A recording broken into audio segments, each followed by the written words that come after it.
What's up guys, Bionic here with a follow-up video of the weekly giveaway number 3. I will announce the winners in this video, but more importantly in this video I also want to talk about the upcoming fusion. So I don't know if you guys have been paying attention, there's been a post on the Facebook page as well as this recent news that came out today actually.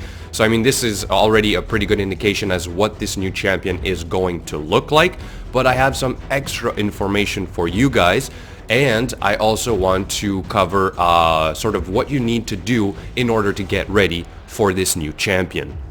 So the news talk about this new champion, which obviously looks like a dwarf. It's most likely going to be one. Actually, I'm pretty sure it is going to be one. The Facebook post does go a little bit more in depth as to what is the background of this new champion.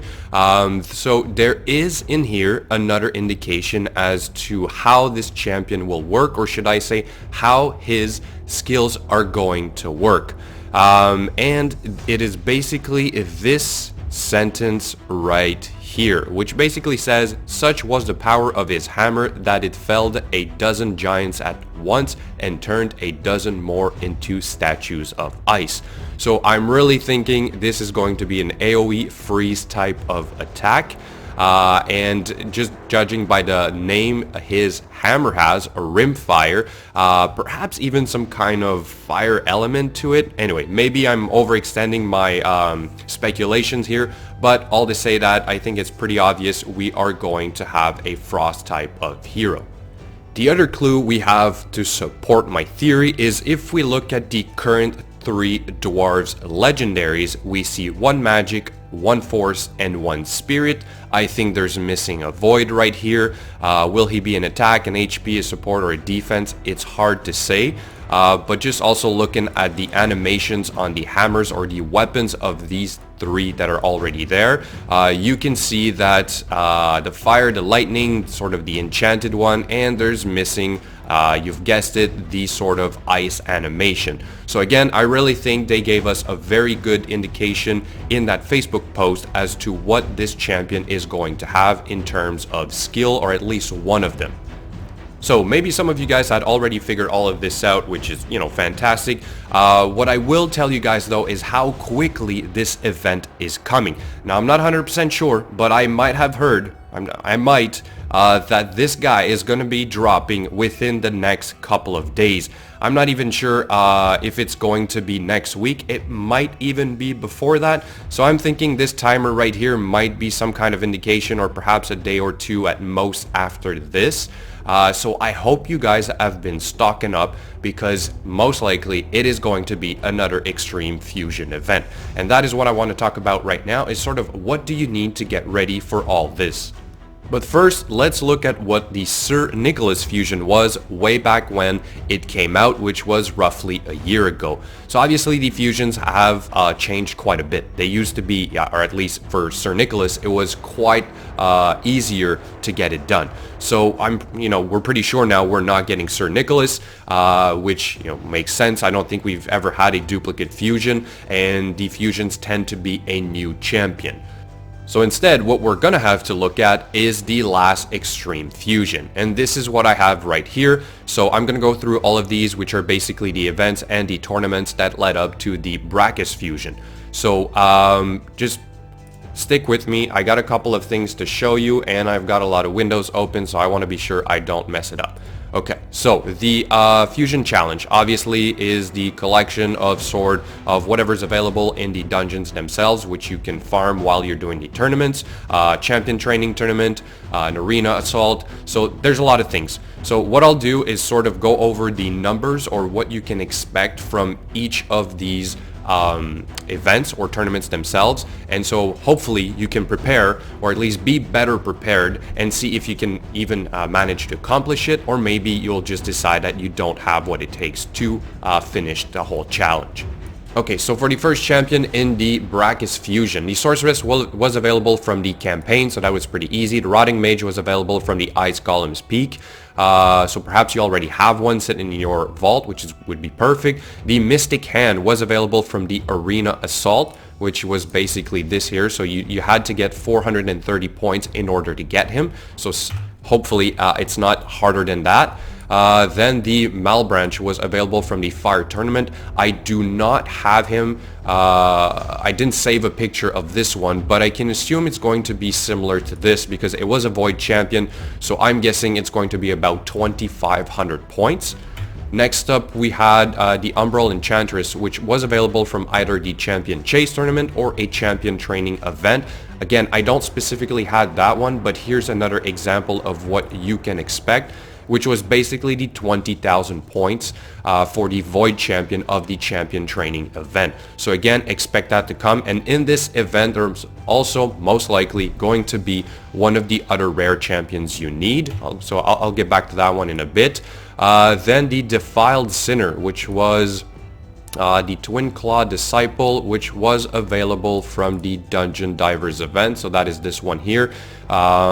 Basically 2,200 points, which is hopefully sort of at the same time as you're doing the other tournaments. So it's sort of going to get done, but it might not, again, so you might just need to spend more gems on energy in order to get this one. After that, there was Witness available from the Fire Knight. Skink, which was available from the Summon Rush, which is this event right here. As you can see right there, 1,500 points.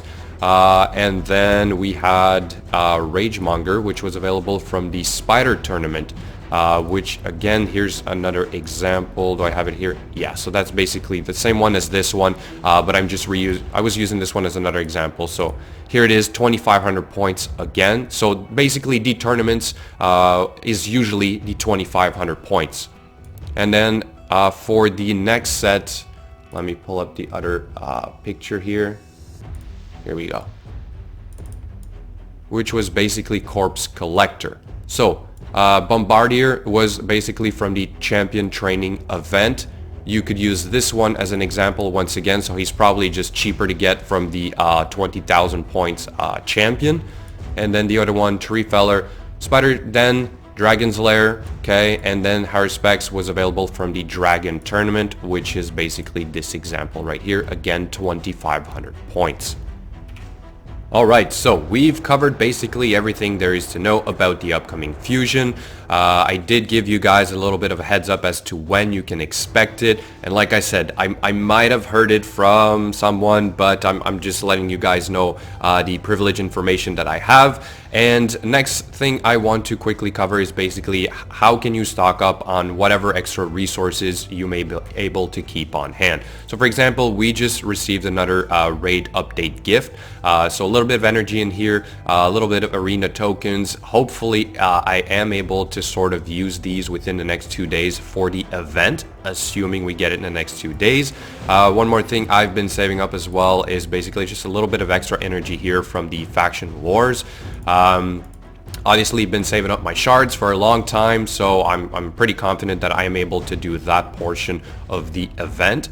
And then a little bit of silver, I find it's a little bit low depending if we get an artifact enhancement event or not, but I don't recall getting one as part of the event, or the last time we did, it kind of broke the game for a while, so they had to sort of remove it.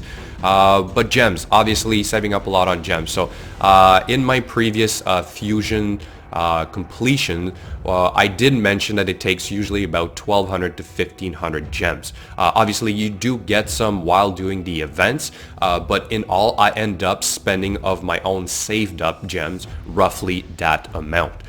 So like I said, hopefully this will really help you guys be better prepared for the upcoming fusion. So hopefully you guys are able to get it, because I think it's going to be a Void Champion, at least I really hope it is.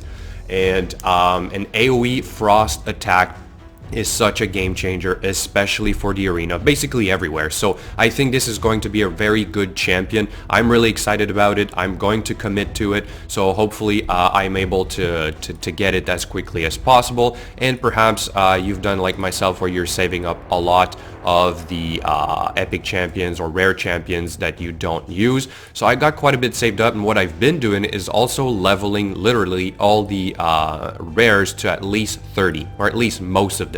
So that way I'm even more ready. I had even saved up the ones for Sir Nicholas. That's how prepared I was, hoping that it would have been him, but obviously it's not. It would have been way too easy. So that's a bummer, but you know, it is what it is. Alright, so now we're going to move on to the winners of the weekly giveaway number 3. Okay, so the contest was simple. It was basically write up a Christmas story about whichever champions you want in the game. So I had asked to keep it short, yet some of you guys went really all out and, you know, gave me literally some poetry. So I'm very impressed by this. I took the time to read them all. Thank you so much, guys, for participating. It's making this so much more fun. But the winners I've decided to pick are the ones who, like I said, made this a little bit more entertaining by using poetry. So there's two of them, which I actually picked. And then for the last one, I went in with a completely random person. So I gave a number and so on, and that is it. So the first winner, 540 gems. Sir, you right here, the Devek, I'm sorry if I'm not pronouncing this right, or should I say Preddy is your in-game name. Thank you for your post. I'm not going to read it all here because it's going to take a little bit too much time, but guys, if you want to go and read it, do take the time to do so. I think this is very well written, so congratulations to you, sir, for being the #1 winner. And the second winner, once again, seems poetry was a thing, so congratulations to you as well, sir. Here, Basilisk, I guess is how you would say this, or in-game name Eon Script. And I also noticed you edited your comment, and you basically said you are free to play. And if I felt like picking you, giving you gems would not make you free to play anymore, you know what? I think this is part of the game. You're not actually paying for these gems. I'm just taking the time to give them to you. So don't worry about it. I still believe you are free to play. You'll have a little bit of an extra edge, but then again, it's all random, or it's all gambling in the end. So it might help you, it might not. I hope it does. But thank you for your posts. And again, guys, if you want to go in and read it, feel free to do so. So congratulations to you, sir, for being the #2 winner. And finally, the last winner, like I said, which was totally random. You are very lucky, sir. You are going to get 540 gems as well. To this player right here, Gab. I do not have his in-game name, but good job. Congratulations. I hope it helps you out, and thank you for participating. Alright guys, so that's it. I'm literally going on over 12 minutes now, so I'm sorry it is longer, but I hope that this guide will help you guys in the future. As well, to the lucky winners, congratulations. I will make a separate video for the next weekly giveaway, so stay tuned for that. As always, thank you so much for watching. Don't forget to check the description to see how you can support my channel, and I will catch you guys later.